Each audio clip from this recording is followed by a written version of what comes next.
Muy buenas tardes, profesor. Mi nombre es Kenny Peinado Basualdo y vamos a proceder con la segunda entrega de nuestro proyecto junto al tema del Banco de la Nación. Para empezar, en esta segunda entrega tenemos la introducción, el plan de la continuidad de TI. Viene siendo el propósito y el enfoque ciudadano, ya que nuestra plataforma Pagalo.p es un pilar en la paz social en el Perú, ya que no solamente gestiona el dinero, sino también accesos a servicios del Estado, ya que cumple con el rol subsidiario del Estado en inclusión financiera, soporte crítico para programas sociales encargados por el programa Juntos o Pensión 65 y prevención del desplazamiento masivo a agencias físicas. Luego tenemos lo que es el alcance de protección de TI. En ese alcance veremos lo que son canales digitales, base de datos e infraestructura. En ese orden, canales digitales vendría a ser el portal web, aplicativos móviles, gestión de reclamos digitales en nuestra plataforma Pagalo.p.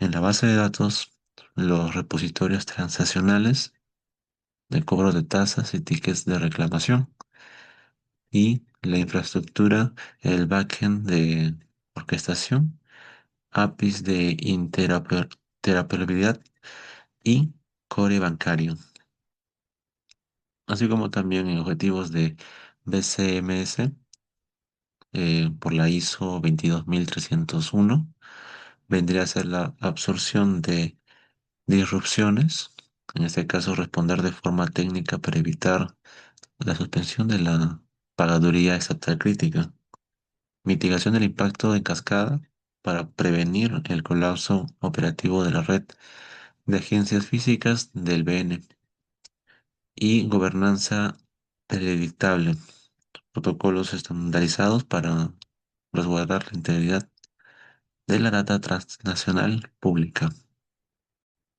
Bueno, en esta ocasión tenemos los análisis de riesgos y criticidad, que bueno, para desarrollar el análisis de riesgo de TI del Banco de la Nación utilizamos dos marcos normativos internacionales que trabajan de forma complementaria.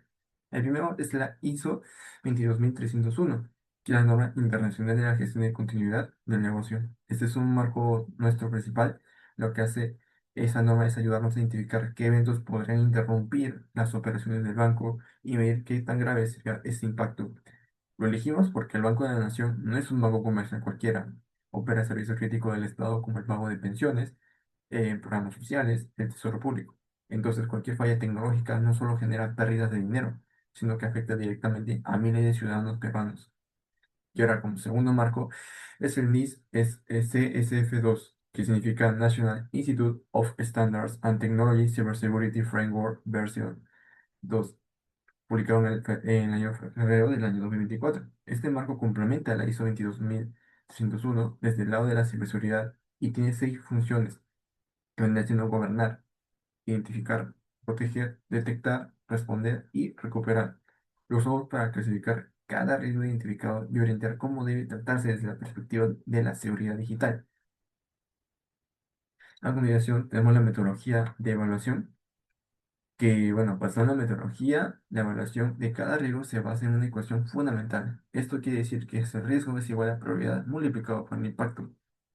La probabilidad mide qué tan frecuente o verosímil es que ocurra un evento disruptivo. El impacto es donde mide qué tan grave sería este evento para el banco. Y ahora, bueno, bien lo importante aquí es cómo nosotros, o sea, medimos el impacto. A diferencia de otros enfoques que solo miran el daño técnico, la ISO 22301 nos exige medir el impacto de forma multidimensional. Esto quiere decir que cuatro dimensiones distintas, que vendría siendo la financiera, que mide las pérdidas económicas directas y el efecto de los indicadores como el ROE, que es el retorno sobre el patrimonio neto y el ratio de eficiencia del banco. La segunda dimensión vendría siendo la operacional, que mide cuántas horas se interrumpen los sistemas críticos como el correo bancario, la plataforma y la app del Banco de la Nación o el home banking. La tercera es la dimensión reputacional, que mide el daño de la imagen institucional del Banco de la Nación y del Estado peruano ante la ciudadanía. Y la cuarta dimensión es el social o ciudadano, que esto mide cuántas personas se ven afectadas directamente, especialmente a poblaciones vulnerables y beneficiarios de programas sociales, como Pensión 65 o Juntos.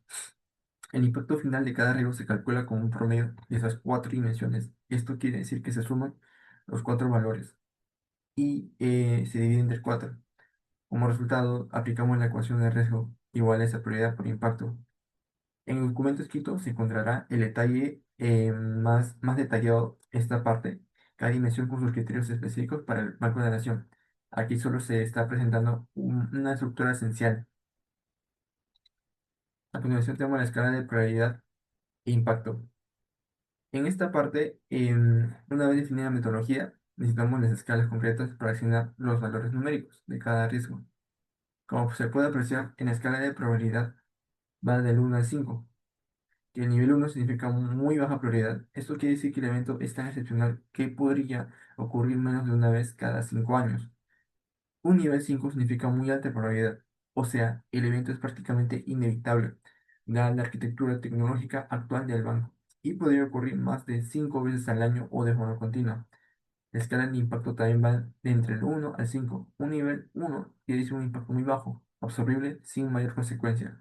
5 es un impacto muy alto, que implica pérdidas superiores a 50 millones de soles, colapso de servicios críticos y afectando a más de 500.000 ciudadanos.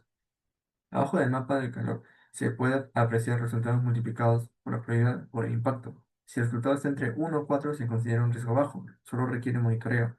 Del 5 al 9 es medio y requiere gestión planificada. De 10 a 16 es un nivel alto. Esto requiere un tratamiento prioritario con un plan de recuperación ante desastres. Y si el resultado está a un nivel entre 17 a 25, el riesgo es considerado crítico. Eso se requiere una acción inmediata escalando al comité de continuidad del negocio y la alta dirección del banco. Estas escalas solo son bases que usamos para construir toda la matriz de riesgo que veremos a continuación. Bueno, acá tenemos la matriz de riesgo, que vendría siendo un resumen. Con las escalas definidas, se construye una matriz cuantitativa completa de riesgo de TI. En total, identificamos 18 riesgos derivados del análisis de entorno, el FODA de tecnologías de información y problemas del proceso crítico del banco, que es la atención de reclamos en la plataforma. De esto, 18 riesgos. Uno es crítico, 7 son alto, 9 son medio y uno es bajo. En la tabla se puede apreciar lo más representativo. El riesgo más grave es el riesgo número uno, que es el colapso del core bancario. Estos picos de demanda con una probabilidad de un 4, un impacto de 5 y un resultado de 20 puntos, que lo ubica directamente a un nivel crítico. De seguido a eso le sigue el riesgo número 4, que es la interrupción de la plataforma Pagalo.p durante el pago de programas sociales. Y el riesgo 5, que es el fraude por SIM Swampy en los canales móviles del banco, ambos con un resultado de 16 puntos, ubicado en un nivel alto. Y al final de la tabla se pueden ver los 18 riesgos del uso de los bots automatizados en la plataforma, con un resultado de 4 puntos en nivel bajo, lo que muestra que la matriz cubre todos los niveles de criticidad como tal lo exige la metodología. La matriz completa. A ver, cabe recalcar y comentar que la matriz completa de los 18 riesgos, incluyendo sus detalles de las cuatro dimensiones de impacto para cada uno, se encuentra disponible en la documentación. Seguido a eso, se analizaron los tres riesgos prioritarios que vendría siendo, donde profundizaremos estos tres riesgos con mayor puntuación para explicar exactamente sus vulnerabilidades del banco y los hacen posibles. Los primeros es el riesgo 1, colapso del core bancario con 20 puntos, como se mencionó anteriormente, ubicado a un nivel crítico. El core bancario del Banco de la Nación opera bajo una arquitectura monolítica, lo que esto significa que toda la lógica del negocio está concentrada en un único sistema sin capacidad de escalar automáticamente cuando no hay mucha demanda. Y bueno, también sus termodinámicas vendría siendo que primero no existe una arquitectura de microservicios que permite escalar partes del sistema de forma independiente. Segundo, que no hay un balanceo de carga entre servidores en configuración activo-activo. Y tercero, que el banco depende del personal muy especializado en tecnologías antiguas que es difícil de reemplazar. Desde el NIT CSF2, este riesgo corresponde a las funciones Protect, específicamente las subcategorías que trata de mantener capacidad de recursos de garantizar la disponibilidad, identificada con sus respectivas normativas sobre estimación de impactos y probabilidades del impacto financiero, proyectado superando los 50 millones de soles ante la interrupción prolongada. Como segundo tenemos el riesgo 4, que son las interrupciones de la plataforma Pagalo.p del pago de programas sociales, con puntuación de 16, ubicado a un nivel alto. Esta plataforma distribuye transparencias a más de 800.000 ciudadanos en zonas que no llegan a la banca privada. Las vulnerabilidades son falta de redundancia activa entre centros de datos y ausencia de un mecanismo que permita mantener funcionalidades básicas cuando hay fallos parciales. Y la intermitencia en la integración de la plataforma y el core bancario, que esto eleva los tiempos de respuesta de 10 a más de 25 minutos. Lo que hace este riesgo especialmente grave, su dimensión social, el valor de impacto es 5 el máximo porque interrupción de fechas de pago los 5 horas poblaciones vulnerables, y esto no tiene otra alternativa.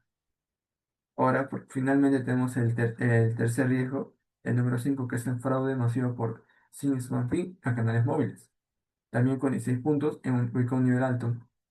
El SIM swapping es una técnica donde los atacantes convencen a la operadora telefónica de transferir el número de teléfono de las víctimas a una SIM nueva que él controla. Con esto intercepta los códigos OTP con claves que de un solo uso del banco envía por mensaje de texto para configurar operaciones. El banco es vulnerable porque su autenticación de la aplicación y el home banking depende casi exclusivamente de ese código por SMS, sin biometría facial, dactilar, avanza ni un segundo factor independiente del teléfono. Las vulnerabilidades específicas son ausencia de un sistema UEBA, que significa User and Entity Behavior Analytics, para detectar accesos anómalos a este tiempo real, falta de controles de verificación de cambios SIM con las operadoras y escasa cultura de ciberseguridad interna que facilita la ingeniería social complementarios. Bueno, continuando con esta parte, toca la evaluación de riesgos. Y tocando el primer crítico, es sobre la interrupción eléctrica. Y bueno, al evaluar este riesgo en el data center principal, no nos hemos quedado solo en un análisis superficial de como que se va la luz y ya, sino hemos evaluado pues una ventana de transición mecánica. En este caso, cuando la red comercial de este tercero falla, los grupos electrónicos diésel pues, tardan entre 3 a 5 minutos en encender, calentar y estabilizar la energía. Entonces, si se deja este core legacy desprotegido, se va a producir hard shutdown y se pierde un montón de datos, ¿no? O sea, se van a corromper las tablas lógicas y las transacciones por donde se maneja todo ese tránsito de datos de Pagalope va a demorarse mucho. Entonces, justificando un banco de UPS dimensionado para 45 minutos, ¿no? Porque, o sea, la transición, si demora esto, nos va a dar una ventana de amortiguación técnica, por si el grupo electrónico falla. Pero bueno, finalmente aquí el impacto no es únicamente pérdida de dinero, sino como el banco tiene un rol subsidiario, el, o sea, si se cae este canal digital, va a arrastrar a las agencias físicas también, porque los ciudadanos obviamente van a ir a lo físico no para quejarse o para tratar de hacer sus trámites, lo que los saturaría en un 60%. Y se elevarían las colas a más de 25 minutos. Y obviamente también el factor de CBS, que es bastante importante en los fintech. A continuación es el riesgo de ataque de ransomware. ¿No? Hay otros ciberataques, pero hemos puesto ese ransomware, porque obviamente la información de los bancos vale muchísimo. Bueno, en este escenario, que está, por cierto, dado bajo el NIST 2.0, em, donde el core bancario es monolítico y obsoleto, pues va a facilitar este movimiento lateral de un malware, ¿no? Al ingresar. Entonces, un atacante no solo cifraría los servidores que están activos, sino que em, también buscaría esos backups, los locales que estén conectados a la red, ¿no? Y es por eso que los backups se llevan de manera física. Em, entonces, asumir, digamos, que un backup local nos mantendría a salvo es algo fantasioso, netamente. Entonces, con la función protect del NIST, es implementar una bóveda inmutable en la nube para, o sea, esta réplica estaría aislada, ¿no? De manera lógica. Entonces ya ransomware no va a poder corromperla por las políticas de no sobreescritura que tiene, ¿no? Es el worm. Entonces nos permite un RPO de 1 hora y proteger los fondos del Tesoro Público. Asimismo, el error institucional de 28,32% ante penalidades catastróficas como una métrica estable. Buenas tardes, profesora. Buenas tardes, compañeros. Yo voy a hablar sobre el punto 11.3.3. Denegación de servicio distribuido o saturación en la plataforma Págalo.p. Ahí en esta tabla tenemos lo que es el factor y el valor. Tenemos acá lo que es probabilidad, que el valor es 4. El impacto financiero, que el valor es 3. Impacto operacional, que es 4. Impacto reputacional, que es 4. Impacto social, que es 5. Impacto final promedio redondeado, que es 4. El nivel de riesgo inherente, que es 16. Y la clasificación de severidad acá es alto. Ujú. Acá la descripción de la amenaza, que es la generación de volumen masivo e inusual de peticiones simultáneas distribuidas, que son dirigidas hacia las direcciones IP públicas del paquete. Ok, acá luego el otro punto tenemos que es la vulnerabilidad asociada. Acá la arquitectura de servicios del backend es con capacidades limitadas de escalamiento elástico vertical, automático y ausencia de políticas restrictivas, filtrado dinámico perimetral por la reputación del IP. Como tercer punto, acá tenemos lo que es el análisis de impacto multidimensional. Acá tenemos que el impacto tecnológico es la saturación inmediata de los hilos de procesamiento en el servidor de aplicaciones, lo que esto conlleva el agotamiento del pool de conexiones hacia la base de datos. Como el punto 11.3.4 tenemos lo que es la indisponibilidad de servicios web de terceros e interoperabilidad en lo que es RENIAC y MIDES. En la siguiente tabla tenemos lo mismo, que es el factor y el valor. En el factor, la probabilidad es de 3, el impacto financiero es de 3, el impacto operacional, que es de 4, el impacto reputacional, que es de 3, el impacto social, que también es de 3, impacto final, redondeado, es de 3, nivel de riesgo inherente es 9 y la clasificación de severidad acá es medio.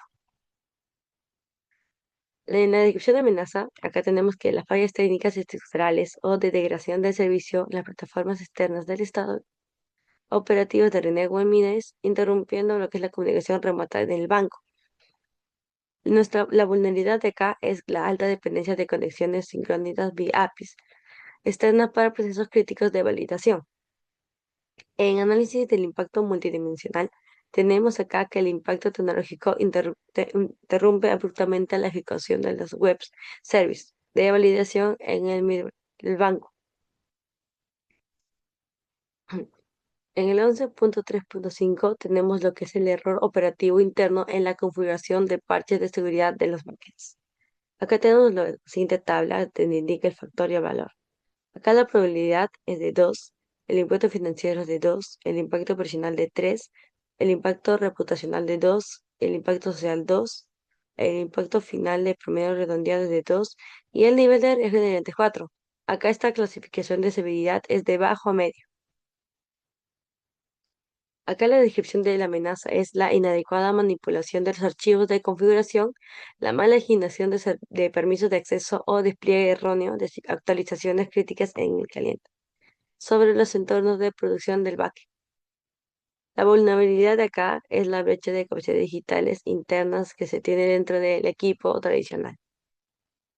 Y como análisis de impacto multidimensional tenemos lo que es el impacto tecnológico sobre la apertura involuntaria de brechas operativas en el firewall perimetral o denegación autofingida de servicios internos por caída de servicios de web, inhabilitando temporalmente el registro automatizado del Págalo.p. Y bueno, eso sería todo de mi parte. Le pase a mi compañero. Muchas gracias.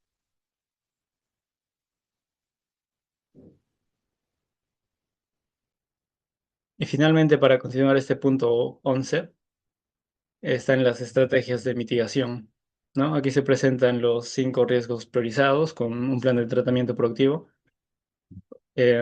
vinculando o siguiendo la gestión del ISO 22301 con herramientas técnicas de ciberseguridad que, bueno, observando esta matriz, vemos, ¿no?, que cada riesgo cuenta con una solución tecnológica y que tienen, obviamente, un KPI, un indicador para saber si vamos bien o si vamos mal. Y no nos estamos limitando a poner parches, ¿no? Por ejemplo, para el riesgo 3, que es sobre, bueno, ataques de 2. La métrica es mantener la latencia del backend por debajo de los 300 milisegundos mediante centros de limpieza, que son los Screwing Center. Para la interoperabilidad con RENIAC y MIDIS, que es el riesgo número 4, implementamos patrones como circuit breakers, ¿no? Que, o sea, si el servicio del estado cae, el sistema del banco no entra en un bucle o no se congele, ¿no? Sino que conmute a un modo de contingencia síncrono en menos de 60 segundos, algo bastante rápido. Y todo esto se alinearía directamente, bueno, se alimenta directamente al DRP, que, bueno, más adelante se va a tocar. Y pues, tal vez, pues un punto clave en este riesgo 5 también es que en, con ese análisis debe barrer todo el espectro, ¿no? No solo crisis catastróficas. El error humano también es la causa del 80% de las caídas de sistemas que son autoinfligidas dentro de la banca. Bueno, viendo ahora lo que vendría a ser la estructura de gobernanza, tenemos lo que sería para el Banco de la Nación el Comité de Crisis TI, que sería la Gerencia General y Directores TI Legal, direcciones estratégicas y activación de planes de recuperación de sitio alterno, así como también coordinador BCMS, creado por el jefe de continuidad de Nexo Central, monitoreo de umbrales y activación en forma de protocolos BCP y DRP, equipos de respuesta técnica especialistas en infraestructura de ciberseguridad, SOC y backend. Bueno, para los umbrales de activación, eh, tenemos previsto lo que debe ser mayor a 15% en minutos, ya que es una caída total continua de Pagalo.p en horario de atención. También tenemos estimado lo que vendría a ser mayor a 20% transnacional por rechazo o imposibilidad de procesamiento en 60 minutos. Y por último, el mayor a 5% de integridad por, en este caso, la corrupción de datos lógicos o cifrado anómalo en la base de datos de reclamos,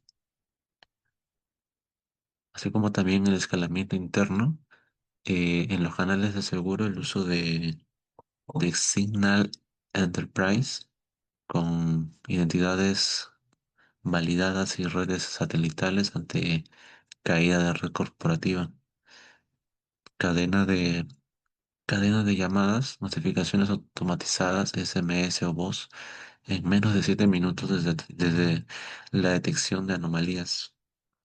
Así como también en ese recuadro podemos observar eh, tipos de niveles de secuencia de responsable, el nivel 1 analista SOC, nivel 2 líder de infraestructura y en el último nivel el director TIC. Así como también en gestión de stakeholders, los que vienen a aportar a la empresa prácticamente. Eh, tenemos los ciudadanos, comunicación en redes sociales, menos de 30 minutos, guía para migración ordenada a canales físicos, reguladores SBS, notificación formal en las primeras 2 horas del evento según norma vigente y interoperables, alerta técnica a RENIEC y MIDIS para pausa de APIs y evitar el encolamiento. Como punto número 13 tenemos nuestro plan de prevención ante desastres. En este caso, esta primera tabla es sobre el establecimiento de métricas de resiliencias realistas, el RTO y el RPO. En este caso tenemos los 5 servicios críticos, los cuales serían las plataformas de Pagalo.p. En este caso el RTO sería de 4 horas y el RPO máximo unos 15 minutos.